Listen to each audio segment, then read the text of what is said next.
বন্ধুরা নমস্কার। স্বরচিত কবিতা কলির চিত্র। ভণ্ড বাবা, ভণ্ড নেতা, ভণ্ড মিডিয়া একযোগে শলা করে ভ্রষ্ট বুদ্ধি নিয়া।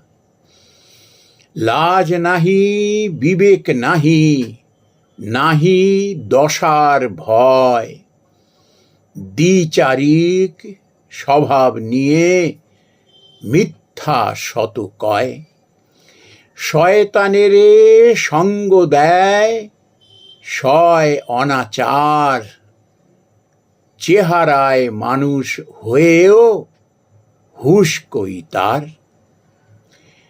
অবিনয়, অবিদ্যা আর যত অবিধান, হুজ্জত আর হুজুগ যত ওষ্ঠাগত প্রাণ। নাম যশ পুরস্কারে যত প্রলোভন, দুষ্টের হাতে নাচে পেতে যার মন। কলিযুগের অসুর এরা, মানুষের বেশে, সাবধান না হলে তাতে প্রাণ যায় শেষে। নমস্কার বন্ধুরা।